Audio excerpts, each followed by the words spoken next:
stress can manifest itself in many different ways, and for those people who are super sensitive, it can be extremely difficult to manage unless you learn how to take care of yourself first. Lois Barth is a personal growth expert who uses humor, energy, and science to help people out with their obstacles and thrive. Welcome back, Lois. It's nice to have you here. Great to be here, Teresa. Thanks for inviting me. So sometimes when you say someone is sensitive, it's kind of this negative connotation with it. Why do you think that is? Well, I think people confuse sensitivity with somebody being defensive. You have to step on eggshells. You have to handle them carefully, like high maintenance. Yeah. But it doesn't necessarily have to be that way. Actually, sensitivity can lead to a lot of tremendous skills like empathy for others, compassion, creativity, and imagination. You just have to know how to take care of yourself if you're really sensitive. Okay, we're talking about stress today. Would you say that some people are just more hardwired to handle it? Absolutely. Yeah.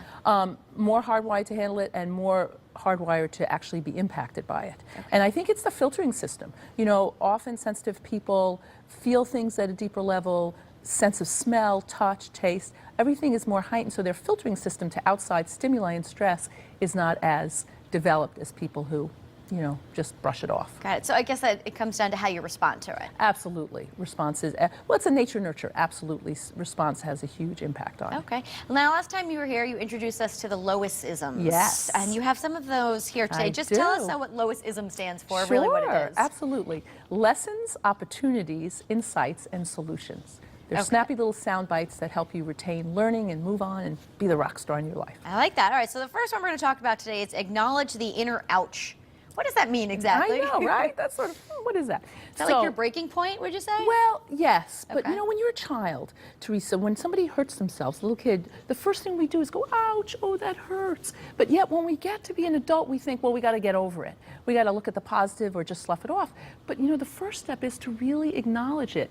And the simple act, as simple as it sounds, of just stopping when your feelings are hurt or you have a setback, to stop and breathe and go, ouch. Sure. It's like that little thing is so validating. And then we can shift and look on the bright side and look at some strategies. All right, you also mentioned it's important to be compassionate and to develop your inner sweetheart voice. Absolutely. Does everyone have an inner sweetheart voice? They do, but some people have a much harder time than others to figure it out. You know, as I mentioned last time, Teresa, when we hit a setback, often the itty-bitty committee comes up, right? That voice in our head, wah, wah, wah, wah, wah, wah, wah, wah, wah. But we don't have the sweetheart voice, the other voice that says, oh, sweetheart, that was painful, or I'm sorry that happened.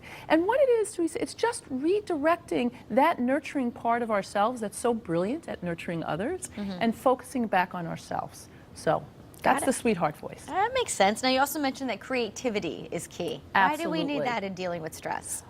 Well, you know, we need to find out for yourself. I always say, know how you're wired so you won't stay wired. So it's really about knowing what refuels and reboots your system. Like for me, I have two things. One thing, when I feel a little slighted, I'll do a goddess vent. I'll call up my good friend and I'll say, I need a goddess vent. And all it is just 10 minutes of just letting me share, and then having the other person just be a sounding board, and of course, I'd be happy to do that for them. The other thing I love to do, if I'm having a little confidence crisis, I'll get on my rebounder, right, my little trampoline, and my favorite song is Alicia Keys, so I'll start jumping and dancing to This Girl Is on Fire, you know, and I just really connect. It's a motivating song, Exactly. I reconnect with, hey, I can get back out there. But again, first, starting with the acknowledgement of the hurt, the disappointment, then developing the compassion, and then look at the tools. All right. Now you say distraction can cause stress.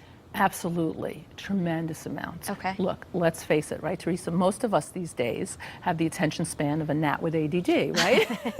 You know, that's just, we're stimuli central in our culture. And as a result, our focus is split and all over the place. Okay. As a result, we're not accomplishing as much as we would like. You ever have that? You have the whole day and then you go, what did I accomplish? Yeah, where'd it go? And that causes stress, right? That continues, exacerbates the overwhelm. That makes a lot of sense.